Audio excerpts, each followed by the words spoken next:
Hello বন্ধুরা, কেমন আছেন সবাই? আশা করি সবাই অনেক ভালো আছেন। আমার আরেকটি নতুন ভিডিও আপনাদের সবাইকে স্বাগতম। আজকে আমরা দেখব কিভাবে একটি হার্ড ডিস্কে পার্টিশন ক্রিয়েট করা যায় এবং সেটি ডিলিট করে দেওয়া যায়। তো কথা না বাড়িয়ে চলুন চলে যাই কম্পিউটারে।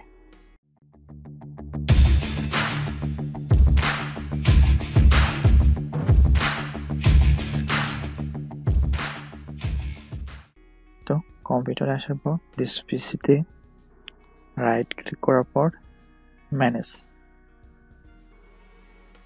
দেন এরকম একটা ইন্টারফেস আসবে। এখানে রিস্ক ম্যানেজমেন্ট, এখানে যাওয়ার পর আমার কম্পিউটারে যেগুলো পার্টিশন আছে সেগুলো শো করবে।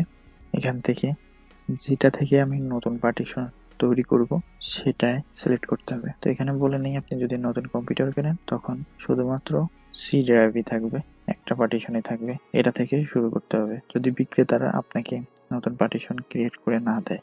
আর যদি করে দেওয়া থাকে তাহলে আপনার যদি নতুন পার্টিশনের প্রয়োজন হয় তাহলে আপনি যেটা থেকে করবেন সেটা সিলেক্ট করতে হবে।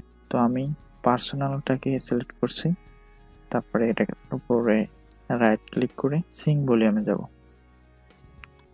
সিং ভলিউমে যাওয়ার পর এখানে আমাদের এমবিটা দেখাচ্ছে যে এই পার্সোনালের কত এমবি জায়গা আছে। তো এখান থেকে আমি 50 জিবির একটা আলাদা পার্টিশন ক্রিয়েট করতে যাচ্ছি। এখানে আমার 182 জিবি আছে, তো আমি এখান থেকে আলাদা একটা 50 জিবি পার্টিশন তৈরি করব। সেক্ষেত্রে আমাকে যেটা করতে হবে, ক্যালকুলেটারে একটা হিসাব করতে হবে। তো আপনারা অবশ্যই জানেন যে 1024 এমবিতে 1 জিবি। তো আমি যেহেতু 50 জিবির একটা নতুন পার্টিশন করবো, সেজন্য 1024 ইন্টু 50, তাহলে আসলে কত? 51,200। 51,200।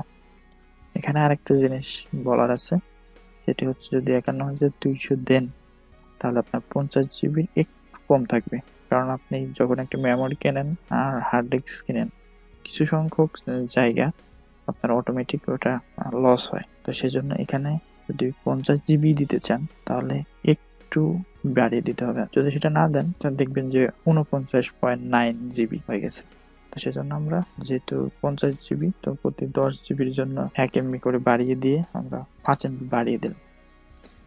দেন সিঙ্ক। তো দেখুন নতুন একটা পার্টিশন ক্রিয়েট হয়ে গেছে, কিন্তু এখানে যদি দেখাচ্ছে যে 50.1 জিবি কিন্তু আনঅ্যালোকেটেড অবস্থায় আছে এজন্য। তো এটা প্রাইমারি পার্টিশন তৈরি করতে হবে। তো এটাকে সিলেক্ট করে রাইট ক্লিক করে নিউ ভলিউমে যেতে হবে, দেন নেক্সট। আপনি সবগুলো নেক্সট দিয়ে দিতে পারেন, জাস্ট এমবি দেখাচ্ছে। এখানে যদি আপনার ইচ্ছা মতো এখানে ড্রাইভ নেম দিতে পারেন, অবশ্যই যেটা আপনার এখানে নেই, যেমন এফ জি এগুলো আছে, এগুলো বাদ দিয়ে যেগুলো সেগুলো দিতে পারবেন। তো অটোমেটিক এখানে আই নিয়ে নিয়েছে, সেহেতু এটাই আমি রাখছি।